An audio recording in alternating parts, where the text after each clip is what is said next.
ఈరోజు అనంతపురంలో అంబేద్కర్ గారి విగ్రహం ముందర వైఎస్ఆర్ విద్యార్థి విభాగం అనంతపురం జిల్లా కమిటీ ఆధ్వర్యంలో ఈ రోజు నిరసన తెలియజేయడానికి కారణం ఏమనగా మెగా డిఎస్సి అంటూ మన మంత్రి నారా లోకేష్ గారు యువగలంలో పాదయాత్రలో మాట ఇచ్చాను ఇంకోటి ఇచ్చానని చెప్పి దగా డిఎస్సి చేశారు. ఈ రోజు ఏమిరా చేసిండేది వీళ్ళు అంటే వాళ్ళ యొక్క వర్గానికి సంబంధించిన వారైతేనేమి వారికి సంబంధించినటువంటి కార్యకర్తలకైతేనేమి పైసా పేక్ తమాషా దేక్. ఈ ఆంధ్రప్రదేశ్ రాష్ట్రంలో ఏం నడుస్తుందిరా అంటే పైసా పేక్ తమాషా దేక్, పైసాలు ఇచ్చుకో ఏమైనా చేసుకో అన్నట్టు ఈ ఆంధ్రప్రదేశ్ రాష్ట్రంలో నెలకొనింది. ఈ ముఖ్యంగా డిఎస్సి అభ్యర్థులు ఎవరైతే ఎగ్జామ్స్ రాశారో వాళ్ళకి స్పోర్ట్స్ కోటాకు సంబంధించిన అయితేనేమి మిగిలిన రిజర్వేషన్లకు సంబంధించినటువంటి అయితేనేమి ప్రతి చోట అన్యాయం చేసి దగా డిఎస్సి చేసినటువంటి చోద్యం ఈ రోజు ఆంధ్రప్రదేశ్ రాష్ట్రంలో నెలకొనింది. వీళ్ళు మేము ఇంత పడాయి మేమంత పడాయి అని చెప్తున్నారు.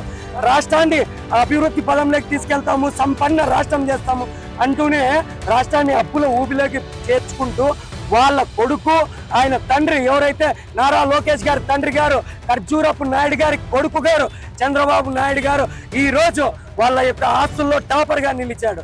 అయ్యా మీరు కాదయ్యా టాపర్లు కావాల్సింది, చదివి అన్నం లేక వాళ్ళు నిద్ర లేక సరిగా వసతులు లేక చదివే లక్ష్యంగా పెట్టుకొని అనేక సంవత్సరాలు కష్టపడి చదివినటువంటి విద్యార్థులకి ఈ రోజు మీరు అన్యాయం చేసి వాళ్ళ యొక్క జీవితాలతో చెలగాటమాడినటువంటి పరిస్థితి ఆంధ్రప్రదేశ్ రాష్ట్రంలో నెలకొని ఈ పాపం మీకు ఊరికే పోదు. వాళ్ళు రాబోయే ఎలక్షన్ లో మాలాంటి విద్యార్థి నాయకులు అయితేనేమి రిమైనింగ్ వాళ్ళతోనైతేనేమి అందరితో కలిసి మీ మీద కక్ష తీర్చుకొని మిమ్మల్ని ఇంటికి పరిమితం చేసే రోజులు దగ్గర ఉన్నాయి. అదే విధంగా లాస్ట్ వన్ అదే ప్రశ్నించే పవన్ కళ్యాణ్ గారు ఏమయ్యా డేటా లీకేజ్ ఎందుకు అయ్యింది అని అడుగుతున్నాం, డేటా ఎందుకు మాయమైంది అని అడుగుతున్నాం, డేటా పనిచేసే కాంట్రాక్ట్ ఉద్యోగికి టాపర్ గా ఎందుకు వచ్చింది అని అడుగుతాం.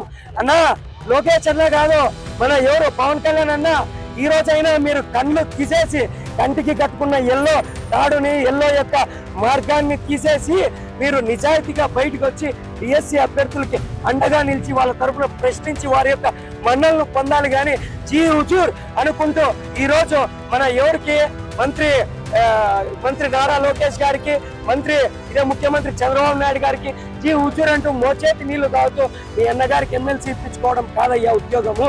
నిజంగా కష్టపడిన ఉద్యోగులకి మీరు అండగా నిలబడండి అని చెప్పి మేము వైఎస్ఆర్ విద్యార్థి విభాగం తరఫున మిమ్మల్ని డిమాండ్ చేస్తున్నాం.